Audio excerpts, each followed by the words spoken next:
नमस्कार, मैं हूं आपके साथ प्रगति चतुर्वेदी और आप देख रहे हैं हर खबर हरियाणा। कालका से समालखा की शुरुआत करेंगे इस वक्त की बड़ी खबर से। रतिया से इस वक्त की बड़ी खबर, जहां अनाज मंडी में महिलाओं की हाथापाई हुई है। बाहरी महिलाओं की एंट्री पर यह विवाद हुआ है। पल्लेदार लेबर यहां पर प्रवेश का विरोध कर रही थी, वहीं इसी को लेकर यहां पर मारपीट हुई है। बता दें कि पल्लेदार और बाहरी महिलाओं के बीच यहां मारपीट की गई। मारपीट में 3 महिलाएं घायल भी हुई हैं। सूचना के बाद पुलिस हालांकि मौके पर पहुंची है। जांच पड़ताल पुलिस के द्वारा की जा रही है। इस वक्त की बड़ी खबर, जहां बाहरी महिलाओं की एंट्री पर यहां पर विवाद हुआ है। पल्लेदार और बाहरी महिलाओं के बीच यहां मारपीट हुई है। रतिया से इस वक्त की बड़ी खबर, अनाज मंडी में महिलाओं की हाथापाई हुई है। महिलाओं के बीच यहां हाथापाई का मामला निकल करके सामने आई। तस्वीरें आपकी टीवी स्क्रीन पर, जहां महिलाओं के बीच हाथापाई यहां अनाज मंडी में देखी गई। बाहरी महिलाओं की एंट्री पर विवाद हुआ, जिसके चलते कई महिलाओं के बीच मारपीट हुई और महिलाएं इस दौरान घायल भी हुई। हालांकि पुलिस मौके पर पहुंच गई है। महिलाओं को समझाने बुझाने की कोशिश पुलिस की तरफ से की जा रही है। पल्लेदार लेबर का विरोध, उनके प्रवेश पर विरोध जताया जा रहा था महिलाओं की तरफ से, जिसको लेकर बाहरी महिलाओं के बीच और पल्लेदार के बीच मारपीट हुई। मारपीट में 3 महिलाएं घायल भी हुई हैं। पल्लेदार लेबर प्रवेश का विरोध कर रही थी और पल्लेदार और बाहरी महिलाओं के बीच यहां मारपीट का मामला निकल करके सामने आया। ये तस्वीरें, जहां पर पुलिस भी पहुंची है। पुलिस इन महिलाओं को समझाने की कोशिश कर रही है। बाहरी महिलाओं की एंट्री पर यहां विवाद इतना बढ़ गया कि महिलाओं के बीच मारपीट की नौबत पहुंच गई। मारपीट में 3 महिलाएं भी घायल हो गई हैं। इस वक्त की बड़ी खबर रतिया से, जहां अनाज मंडी में महिलाओं की हाथापाई हुई है। महिलाओं के बीच हाथापाई का ये मामला निकल करके सामने आया। हालांकि पुलिस मौके पर पहुंच गई है। अब पूरे मामले को पुलिस सुलझाने की कोशिश कर रही है।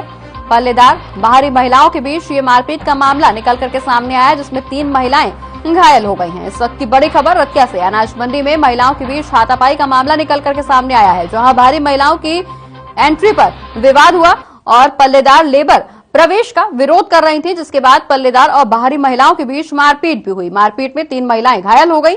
हालांकि सूचना के बाद पुलिस मौके पर पहुंची है। अब जांच पड़ताल पुलिस के द्वारा की जा रही है। महिलाओं को समझाने की कोशिश भी लगातार पुलिस कर रही है। ਅੱਜ 20 ਸਾਲ ਹੋ ਗਏ ਮੰਡੀ 'ਚ ਝਾਰ ਖਰੀਦਦਿਆਂ ਨੂੰ। ਸਾਨੂੰ 20 ਸਾਲ ਦਾ ਕੋਈ ਰੋਕ ਟੋਕ ਨਹੀਂ ਇਹਨਾਂ ਨੇ ਕਰੀ। ਇਹਨਾਂ ਨੇ 2-3 ਤਰੀਕਾਂ ਮੰਗ ਲਈਆਂ। 12ਵੀਂ ਤਰੀਕ ਜੇ ਕਹਿੰਦਾ 22 ਤਰੀਕ ਨੂੰ ਤੁਸੀਂ ਮੰਡੀ 'ਚ ਐਂਟਰੀ ਆਪਦੀ ਕਰ ਲਓ। ਅਸੀਂ ਕੱਲ ਮੰਡੀ 'ਚ ਆ ਗਏ। ਕੱਲ ਇਹਨਾਂ ਨੇ ਸਾਡੇ ਨਾਲ ਕੋਈ ਰੌਲਾ ਨਹੀਂ ਕਰਿਆ, ਕੋਈ ਝਗੜਾ ਨਹੀਂ ਕਰਿਆ। ਅੱਜ ਆ ਮੇਨ ਠੇਕੇਦਾਰ ਨੇ, ਇੱਕ ਜ਼ਿਲ੍ਹਾ ਹੋ ਗਿਆ, ਇੱਕ ਜੋਨੀ ਹੋ ਗਿਆ, ਇੱਕ ਬੂਟਾ ਹੋ ਗਿਆ। जोनी प्रधान हैगा पल्लेदार मंडी दा, हाँ, एक रवि हो गया जी। इन्होंने हमला करके इन्होंने साडे बुढ़ियां दे बावा सट्टां सुट्टां मारियां। कुछ बेलचे चक लियाए, कुछ झाड़ू चक लियाए। सानू नहीं पता सी भी आ साडे नाल लड़ाई करना आउंदे न। असीं तां आपदी ढेरियां ते चार। और इसी खबर पर ज्यादा जानकारी के लिए हमारे संवाददाता सुनील हमारे साथ जुड़ गए हैं। सुनील, यहाँ पल्लेदार और महिलाओं के बीच मारपीट का मामला सामने आया, जिसमें 3 महिलाएं भी घायल हो गई। क्या कुछ ये पूरा मामला और अब क्या कुछ मौजूदा अपडेट? जी देखिए, मैं आपको बताना चाहूंगा, ये मामला जो है पिछले 1.5 महीने से लगातार चला आया हुआ है। और पिछले कुछ महीने पहले ऐसी तस्वीरें सामने निकल के आई थी, जिसमें जो महिलाएं हैं धान चोरी करते दिख रही थी। उसको लेकर ये फैसला किया गया था पल्लेदारों और मार्केट कमेटी की तरफ से कि महिलाओं को जो है वो अनाज मंडी में एंट्री नहीं दी जाएगी, जिसके चलते पंचायतें भी और पंचायतों में ये फैसला किया गया कि 22 दिसंबर तक जो महिलाएं हैं वो एंट्री नहीं करेंगी। और जैसे ही इन्होंने कल महिलाओं ने एंट्री करी, तो कल महिलाओं ने कहा कि कल हम अपना काम कर रहे थे, कल किसी ने कुछ नहीं कहा, लेकिन आज हम अपना काम कर रहे थे। तो पीछे से पल्लेदारों और अन्य लोगों ने जो है हम पर हमला बोल दिया और डंडे और लाठियों से हमें मारा गया। और वही मौके पर पुलिस ने आकर बीच बचाव किया और 3 महिलाएं इसमें घायल हो गई हैं, जो कि रतिया के सिविल हॉस्पिटल में उनको एडमिट भी करवाया गया है। जी बिल्कुल सुनील, अब इस पूरे मामले में जहां पुलिस मौके पर पहुंची है, लगातार जांच पड़ताल पुलिस के द्वारा की जा रही है। घायल महिलाओं की क्या कुछ अपडेट? घायल महिलाएं जो है वो रतिया के हॉस्पिटल में भर्ती करवाई गई हैं और उनको भी काफी जो है गंभीर रूप से चोटें लगी हैं। और महिलाओं ने आरोप भी लगाया है कि हमको जो है पीछे से आकर हमला कर दिया था, लेकिन और डंडे और लाठी से उन्होंने हमारे सिर पे और उस पर हमारे को पीटा गया, जिसके चलते वो गंभीर रूप से घायल हो गए। पुलिस मौके पर पहुंच गई थी और जिसके चलते पुलिस अभी जांच में जुटी हुई है। चलिए, बहुत बहुत शुक्रिया सुनील, ये तमाम जानकारी हमारे दर्शकों तक पहुंचाने के लिए। हम आगे भी आपसे अपडेट्स लेते रहेंगे, लेकिन फिलहाल के लिए शुक्रिया। बढ़ते आगे, जहां मुख्यमंत्री मनोहर लाल ने विधानसभा के शीतकालीन सत्र में विपक्ष के पूछे गए सवालों का बिंदुवार जवाब देकर सदन को संतुष्ट किया। मुख्यमंत्री ने कहा कि व्यवस्था परिवर्तन करना सरकार का मुख्य लक्ष्य है। आम आदमी को आने वाली परेशानी को कैसे दूर किया जाए, इसको लेकर सरकार लगातार काम कर रही है।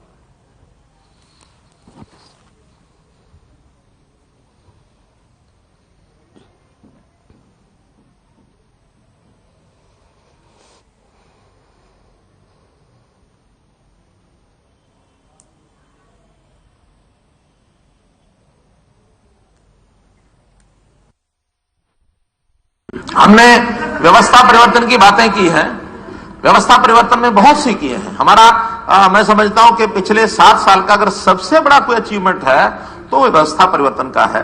और इस व्यवस्था परिवर्तन में आम आदमी को आने वाली कठिनाइयां, किसी भी समाज विशेष को, वर्ग विशेष को आने वाली कठिनाइयां कैसे दूर की जाए, और इसमें हमने टेक्नोलॉजी का बहुत उपयोग किया है। उस टेक्नोलॉजी के उपयोग का ये भी कर सकते थे, लेकिन अफसोस है कि 2014 तक इन्होंने इसका उपयोग नहीं किया। हमने आने के बाद गुड गवर्नेंस डे 2014 25 दिसंबर ये तय किया था कि आगे गुड गवर्नेंस का ही सारा कार्यक्रम चलाएंगे। मेरी फसल मेरा बड़ा। और अब बात करनाल की करेंगे, जहां सूबे के मुख्यमंत्री मनोहर लाल दौरे पर रहे, जहां उन्होंने नशा मुक्त भारत अभियान की शुरुआत की। केंद्रीय राज्य मंत्री कौशल किशोर के साथ उन्होंने ये शुरुआत की और बच्चों को नशे के खिलाफ शपथ भी दिलवाई। इस दौरान पत्रकारों से बातचीत करते हुए सीएम ने दिल्ली के मुख्यमंत्री अरविंद केजरीवाल पर भी तंज कसा।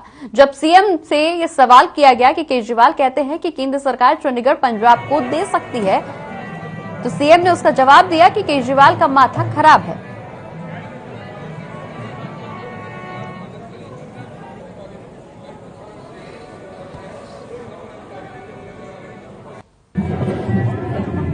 आज के इस कार्यक्रम में प्रदेश के माननीय मुख्यमंत्री मनोहर लाल जी मुख्य अतिथि होंगे और श्रीमान कौशल किशोर जी जो राष्ट्रीय आवास मंत्री हैं वो इसके विशिष्ट अतिथि होंगे।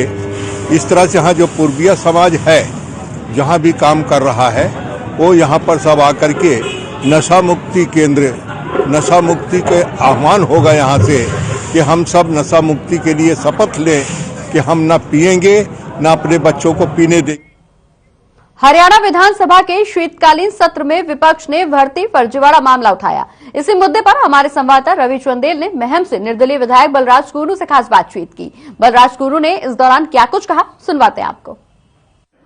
हरियाणा विधानसभा के शीतकालीन सत्र में विपक्ष द्वारा भर्ती फर्जीवाड़े के मामले को जोर शोर से उठाया गया, लेकिन आरोप प्रत्यारोप और अतीत को खंगालने के अलावा कुछ हासिल नहीं हुआ। इसी विषय पर हमारे साथ चर्चा करने के लिए मौजूद हैं महम से निर्दलीय विधायक बलराज कुंडू।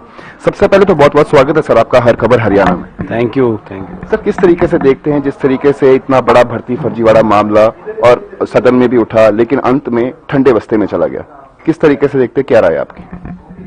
पूरे प्रदेश के लोगों ने भी देखा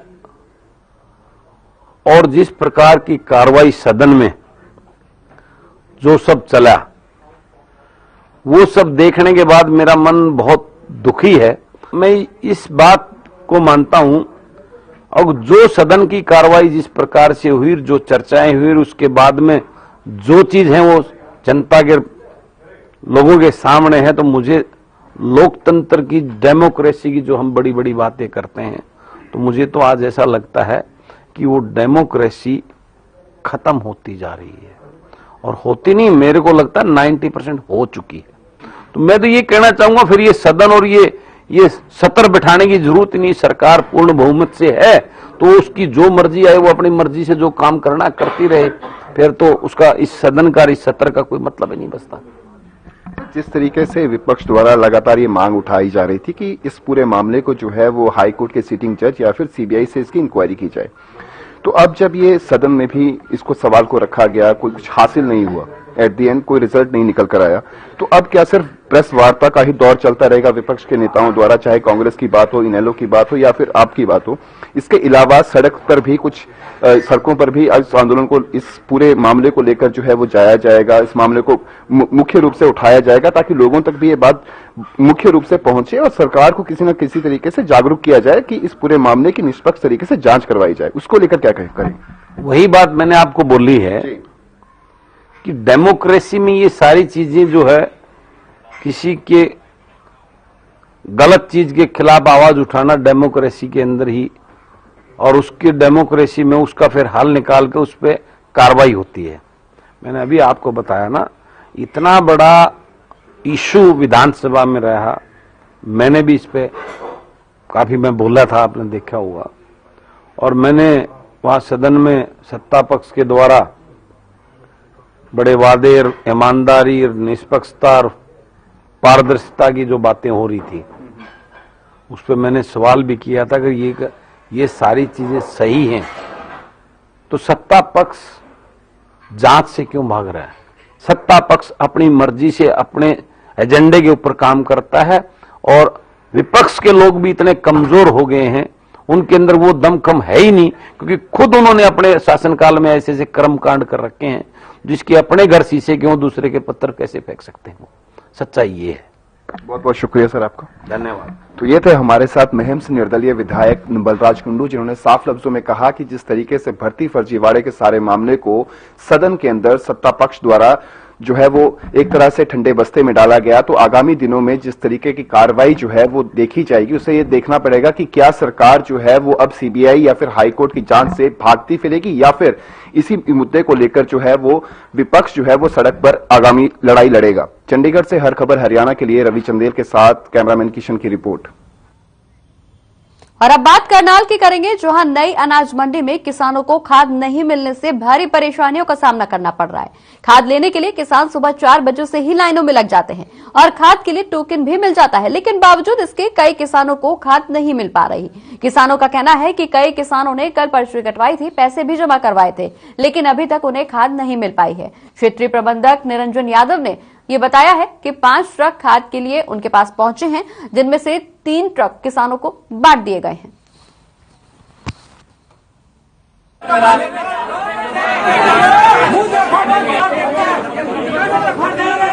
हमने ये हमारी 5 गाड़ियां खड़ी है, ये हमारी 5 गाड़ियां खड़ी है। 3000 कट्टे हमने यहीं बांटने हैं। अब 3000 कट्टे में कितने किसान ही आते हैं, हम कोशिश करेंगे 2 दें, 150 आदमी 2-2 कट्टे हम कोशिश करेंगे सबको उनको निपटाएं, किसान को ज्यादा दिक्कत नहीं हो। इसको कम लेना कम ले सकता है, बाकी 2-2 कट्टे 3-3 कट्टे हम देने की कोशिश करेंगे। दिक्कत तो यह है जी, 100 रुपए तो लीटर तेल हो रहा, रोज की आवा यहाँ पता करके जावा और अपना घर चले जा, 100-200 की रोटी खा जाए यहाँ से। और जो समय पर खार जो लाइन थी वो जो खड़े थे वो लाइन भी तोड़ दी ना, सारा काम खराब कर दिया। 5 ट्रक आ रहे थे, 5 यहाँ से बेच दिया अलग। ये भी यहाँ सारा दिन पागल बना कर रखेंगे कर्मचारी। कितनी समस्या होगी अगर समय पे खाद न मिले? समस्या नहीं होगी, यहाँ तो कर्जे में डूब जाएंगे, बच्चा छोटा भी सारा।